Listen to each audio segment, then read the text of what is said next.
आज़ादारी बढ़ती चली जा रही है। यानी उस कुर्बानी में कुछ ऐसी चीज़ें रही होंगी, उस कुर्बानी कितनी बड़ी कुर्बानी रही होगी, वो कुर्बानी आप इससे अंदाज़ा लगा सकते हैं। 1400 साल बीत जाने के बाद भी आज भी ऐसा लगता है कि ये वाक़या जो है वो चंद दिनों पहले का है, इतना ताज़ा वाक़या लगता है। इस कुर्बानी को पेश किया इमाम हुसैन इस्लाम ने, और वो कुर्बानी क्यों ना हो, क्योंकि इसमें अपने सारे घर, पूरा घर लुटा दिया, अपने अहबाब लुटा दिए, अपना सब कुछ लुटा दिया। इस कुर्बानी के बारे में ये कहा जाए कि इसने अपने भतीजे जनाब कासिम के बदन के टुकड़े दामन में समेटे इमाम हुसैन इस्लाम। वैसे तो जनाब कासिम को इजाज़त नहीं दे रहे थे, लेकिन इमाम जनाब कासिम अलैहिस्सलाम के बाजू पर एक तावीज़ बंधा था, जिसे जनाब कासिम अलैहिस्सलाम ने खोला और कहा कि ये तावीज़ दौड़े अपने चचा के पास और कहा कि देखिए इसमें क्या लिखा है। इमाम हुसैन इस्लाम ने नम आँखों से अपने भाई की वसीयत को पूरा करने के लिए जनाब कासिम को मैदान में भेजा, और मैदान में भेजने के बाद जनाब कासिम ने बहुत ही अच्छी जंग करी। इधर की फ़ौजें उधर हो गईं, तभी छोटा सा सिन और वो घोड़े पर संभल ना सका। जैसे ही ज़मीन पर आए, इधर की फ़ौजें उधर और इधर की फ़ौजें उधर, जनाब कासिम का लाशा पामाल हो गया। उस पामाल लाशे को इमाम हुसैन इस्लाम खैमे में लाए। अब अपने कड़ियल जवान अली अकबर अलैहिस्सलाम की कुर्बानी का वक्त, किस तरीके से अपने कड़ियल जवान जो शबीह रसूल थे उनको कुर्बानी देने के लिए भेजा होगा। बड़ी ही हिम्मत के साथ उनको भेजा, और जनाब अली अकबर इस्लाम ने बहुत ही अच्छी जंग की।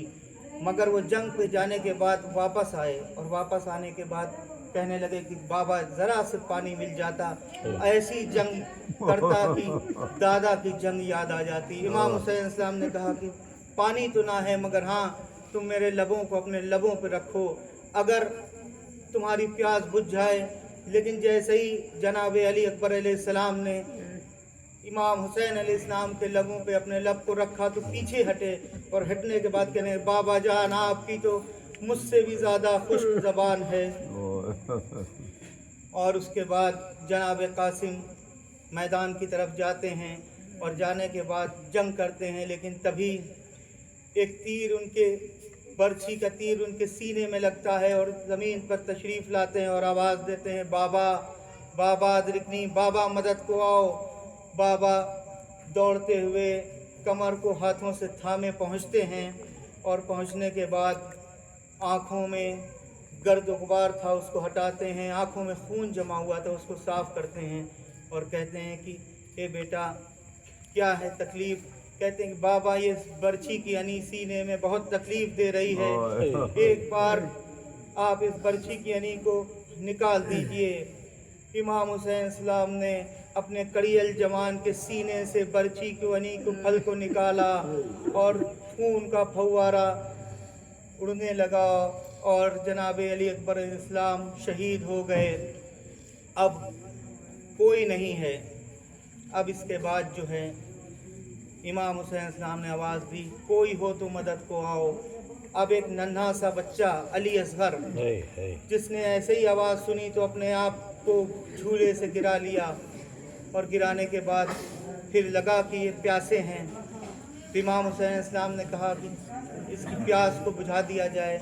लेकर गए मैदान में और कहा कि देखो तुम्हें हमसे परेशानी है, तुम्हें हमसे तकलीफ़ है, इस 6 महीने के बच्चे से तो नहीं, इस 6 महीने के बच्चे से तो नहीं, इसको थोड़ा सा पानी दे दो, और अगर तुम्हें लगता है कि ये पानी मैं ले लूँगा تو اس کو تپتے ہوئے ریزگار پر لٹا دے رہا ہوں، اور تپتی ہوئی ریت پر لٹا دیا۔ پھر بھی ایسے اس وقت کے مسلمان جو نام کے مسلمان تھے، انہوں کا دل ذرا بھی نہیں پسیجا، اور اس کے بعد سے امام حسین السلام نے علی اصغر کو اٹھایا اور سینے سے لگایا، جب تک کہ ہرملا نے ایک ایسا تیر مارا جو تیر سے جانور نہر کیے جاتے تھے، وہ تیر علی اصغر علیہ السلام کی گردن کو چھیدتا ہوا امام حسین السلام کے بازو میں چلا گیا، اور جانے کے بعد امام حسین علیہ السلام نے خون کا قطرہ جو ٹپک رہا تھا وہ اپنے ہاتھوں میں لیا،